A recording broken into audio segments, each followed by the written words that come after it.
கணவன் மனைவி ஒன்றாதான் இருப்பாங்க, ஆனால் 2 பேர் சிந்தனையும் வேற வேறையாக இருக்கும். எங்களை எடுத்துக்கிட்டா நான் அப்படி, பாஸ்டர் இப்படி. உங்களுக்கு புரிஞ்சு போச்சு. சுத்தமாகவே ஒன்றுமே ஒத்து வராது. ஆனால் அப்படி ஒரு அண்டர்ஸ்டாண்டிங், அதான் ஆண்டவர் கொடுத்தது. உண்மையாக சொல்கிறேன், புரிந்து கொள்ளுதல். சரி, அவங்க வளர்ந்த விதம் அப்படி, அவங்களுக்கு அது கரெக்டு, நம்மளுக்கு அது தப்பாக போகுது.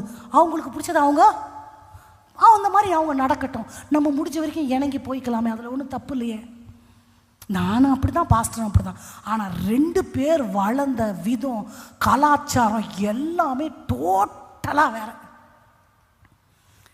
அப்போ இப்படி தான் இருக்கும். பிள்ளைகள் பார்த்தா எங்கள் 2 பேர் கேரக்டரில் ஒன்று கூட அவங்களுக்கு இருக்காது. அது இன்னொன்று அதை பார்க்கும்போது என்னடா 2ம் என் வயிற்றுல தான் பிறந்துச்சு, இது கேரக்டரே வேற, அது கேரக்டரே வேற, இதுக்கும் அதுக்குமே முட்டிக்கும். ஒன்றுமே நம்ம அசியம் பண்ணவே முடியாது, இப்படி இருக்கும்னு பைபிளில் அப்படி தான் சொல்லியிருக்கு. அப்போது ஆண்டவர் கணவனை எதுக்கு ஒப்பிடுறாரு? இந்த பனைமரம் பார்த்தீங்கன்னா வெளியே அப்படியே ட்ரையாக ரஃப்பாக இருக்கும், பார்த்துருக்கீங்களா?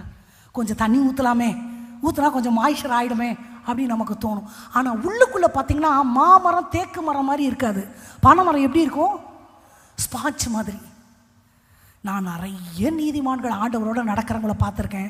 வெளியே பார்த்தா ரக்கடு மாதிரி இருப்பாங்க, உள்ளுக்குள்ளே பார்த்தா தகப்பன் இருதயம், அவ்வளோ சாஃப்ட் நேச்சர். இதுதான் நீதிமான்.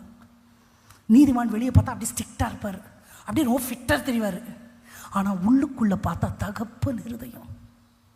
இந்த பனைமரம் பார்த்தீங்கன்னா எவ்வளோ ஃப்ளட்டு வந்தாலும் அழுகி போகலாம், அதே நேரத்தில் பயங்கர வெயில் வெடிச்சா காஞ்சியும் போவாதான்.